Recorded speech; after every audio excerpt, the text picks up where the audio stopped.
What's going on, everybody? The IRS is an absolute mess right now. They are so far behind on everything that they're working on right now, and it's been a big frustration for you, the taxpayer, for me, the accountant, and pretty much anybody that has to deal with them. I understand that there's a pretty major fear that comes along with the IRS. We're all scared of them. We don't want to have anything to do with them. So what I wanted to do is kind of put together a video for you that kind of gave you some tips and tricks to make sure that we don't have to deal with them. And in all honesty, if you guys follow these things, it makes all of our lives easier. None of us ever want to get that notice or anything like that. So in our firm, what we're going to do is try to do our part this year to avoid the IRS at all costs. And I believe the 5 things that I'm going to talk to you about today are going to really help us accomplish those things. So number 1, let's talk about working with somebody that's thorough. We get into tax season and there's hundreds of returns to do, and I get it. A lot of accountants want to just get through it, get it done, get it filed, and you're pressed for deadlines, and so everybody wants to get their refunds and get it off their plate as quick as they can. But working with somebody thorough who's going to kind of take a step back, who's going to kind of make sure that we have everything in order, it is going to be such a helpful thing. So I've kind of tried to figure out where I get my IRS notices. What are the things that people are doing that are going to create a notice? And so I want to outline a couple of those things. This year, there's a brand new child tax credit that you guys may have received from July through December. It came out with a new form that shows the amount of money that you received from that child tax credit. I'm going to want you to make sure to hold on to those. When we don't report that child tax credit number the right way, it's going to hold up your return. So that's going to be something major that we're going to see this year that's brand new. Some other things that I think are really important would be an identity theft PIN. Sometimes people get their identities stolen, and the IRS will send out a 6-digit code that we can put in the tax return.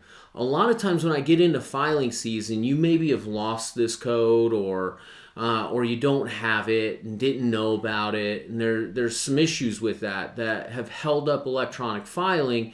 And so, if you end up getting an ID theft PIN, make sure to send that over to your accountant. There was round 3 with a stimulus package last year. A lot of people got $1,400. We're going to want to make sure that we have that number.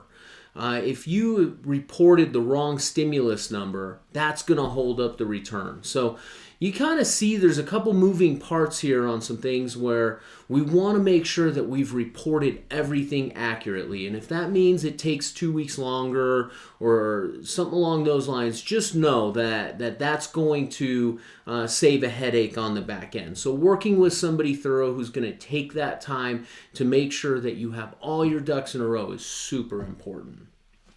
The next thing that I want to talk about is when you file your return. As many of you guys know, there's a 6-month extension that's available for business and personal taxes. I want to stress how important it is to file your taxes on time or within the extended period. A lot of the notices that I'll get will be something along the lines of, hey, you filed your return late, we didn't get a return from you, or something along those lines. And so filing on time is super important. It doesn't necessarily have to be by April 15th, but if you're not going to file by April 15th, make sure that you have an extension filed. That way we don't get any notices about late filing fees. Number 3 is going to be to pay your taxes as soon as possible. I realize it's a difficult time. Sometimes people can't really pay their taxes when they file their returns. Sometimes you need an installment agreement or something along those lines. What I really want to emphasize is don't just let it go. A lot of the notices that I receive in the mail are, hey, you have unpaid taxes from 2018 or 2019.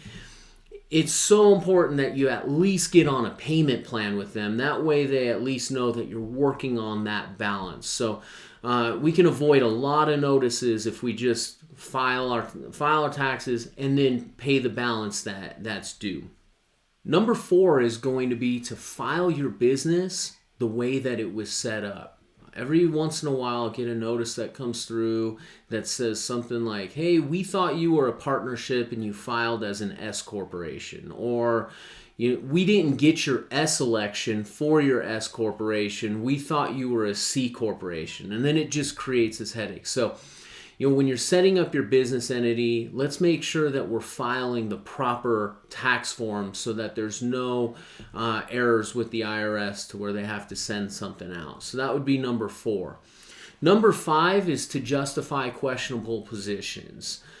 Maybe you've done a cost segregation. Maybe you've done a conservation easement. Maybe you have a large charitable donation that you did.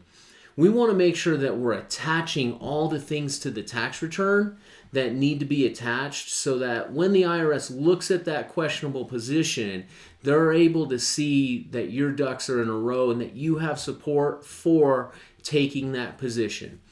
Now, within my firm, especially for the people that have worked with me, you know that through a tax preparation process, that I'm always going through and asking questions. I'm always going to be looking back at your prior return, making sure that you didn't miss anything. Sometimes some of our clients have been a little bit annoyed by some of the things that we ask for.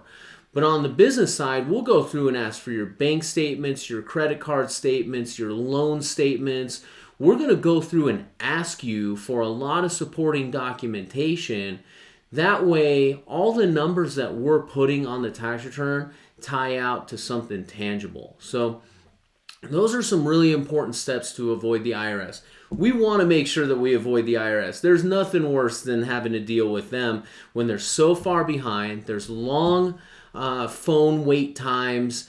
If you even can get through, it's frustrating. If you wanted me to get through, we have to sign power of attorney forms and all this different stuff. So it's really important for us to try and do everything that we can to avoid the IRS and make it to where they could get caught up on this 10 million unprocessed returns that they have outstanding right now. So anyways, if you have any questions about things that you should be doing, or if any of the things that I've talked about in this video are some things that maybe you feel like you can have some better due diligence on, I would love to be able to help you with that.